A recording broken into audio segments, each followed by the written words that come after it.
Hey, welcome back. Tracking a line of showers and storms up to the north and west of us ahead of a cold front. These will be pushing to the south and east throughout the day, and eventually they'll get to us later today. And with that, there is a severe weather threat posted by the Storm Prediction Center.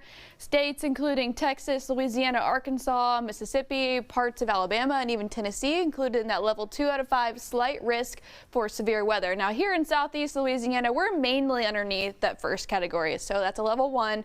Marginal risk of severe weather. That level 2 is just barely clipping the viewing area. So what does that mean? Well, we could see some stronger storms tonight, and with that it could produce some small hail, but mainly we're looking at some stronger winds with these storms, and also there is the potential for flooding because we could see heavy rain with these and then periods of heavy rain moving over the same areas. So show you what the timing looks like.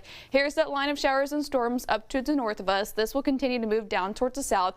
By around lunchtime, I think we could start to see a few showers popping up, but really once we get into the afternoon, that's when we could see some scattered showers and storms popping up. Now again, models don't do a great job at placing storms, so even though this is showing it really east of Baton Rouge, more towards Hammond, this could be further towards the west as the line of storms continues down towards the south. So I do expect coverage to increase a bit by the evening. So here's 6 p.m. but notice still keeping a lot of the activity near and north of the interstate corridor.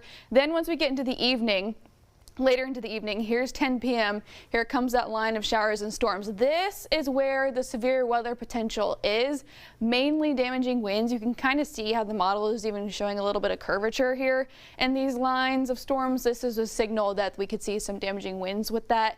Then it should move off towards the south and east by early Sunday morning, so headed towards New Orleans around 3 a.m. Then I do think we'll get a little bit of a lull in activity into the morning hours on Sunday.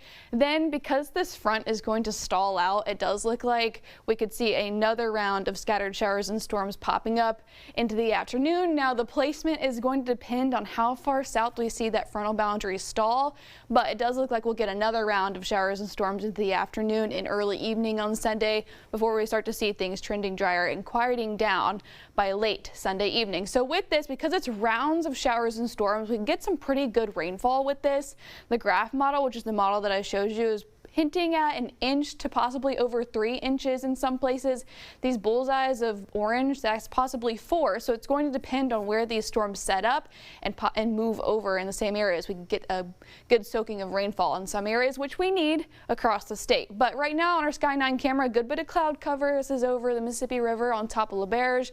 It's muggy and also warm to start the Saturday morning, anywhere from the low to even upper 70s, getting to 77 now in Gonzales, 74 from Slidell, Hammond, and Baton Rouge this morning. So I do think we'll top out into the low to mid 80s before we start to see an increase in some showers and storms into the late afternoon and evening. That continues overnight into Sunday. I do think we'll get another round into the afternoon on Sundays. So it looks like it's going to be a pretty wet weekend. And don't forget, you see that clock at the top there, Gabby?